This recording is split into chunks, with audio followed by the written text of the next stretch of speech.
A long time ago in Ireland, King Connachar of Ulster stood on a raised podium in the great hall of his palace.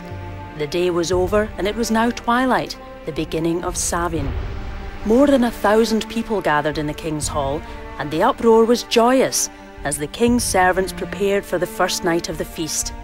Poets sang, women danced, and the king's knights, the Knights of the Red Branch, laid down their arms and told stories of noble adventures. Despite the merriment, Cathbad the Druid stood alone in the stone archway window, staring afar into the other world. Perhaps only Malcolm, the king's harper, was at peace, for his wife, Elva, was with child. They sat together on a pile of woven blankets in a darkened corner of the great hall and talked in gentle whispers. King Connachar raised his wine horn in a grand gesture. He was about to speak when a cry arose that pierced the air. Fear spread through the people, and silence, such as a seashell gives the ear, dropped across the room. A few knights drew their weapons and prepared to defend the king.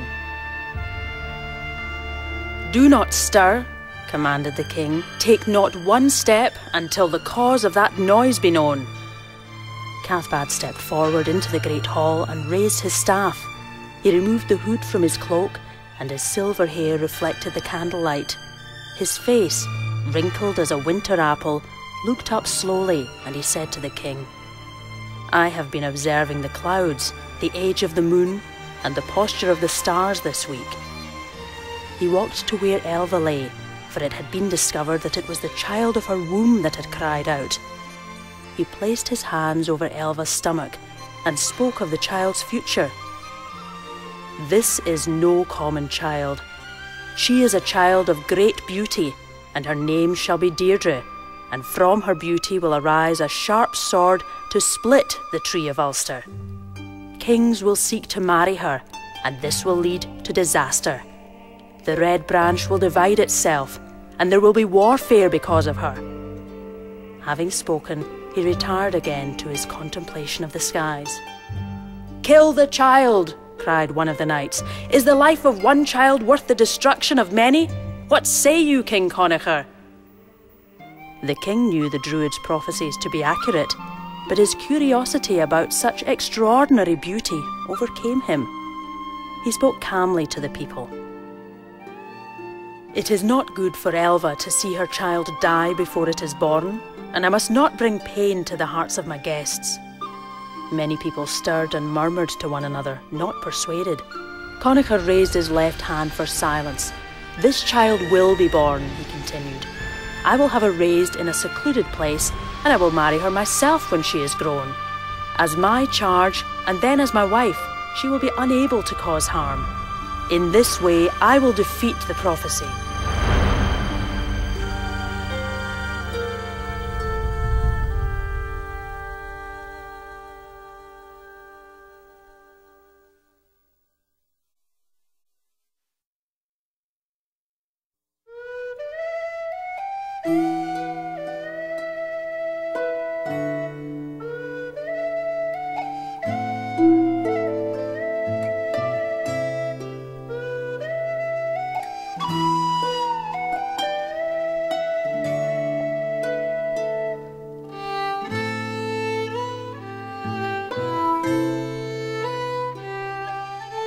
In 2 weeks' time, the child Deirdre was born. Before she was a year old, the king built a thatched house of stone upon the knoll of a distant hill. A fine orchard was planted around the hut and enclosed by a circular wall of field stones. Deirdre was to live there as the sole charge of Levarcham, the king's storyteller, who, now a young woman, had been raised in King Connachar's household. The king trusted her beyond any other. "Guard my treasure," he told Levarcham, "and you shall see your reward." Deirdre was raised among the great hunting lands. Levarcham taught Deirdre all she knew about herbs, flowers, trees and skies, and how to play the harp and sing. Daily she grew more patient and kind, honest and fair. Her hair was crimson, and her body was honey-coloured like a golden orchid.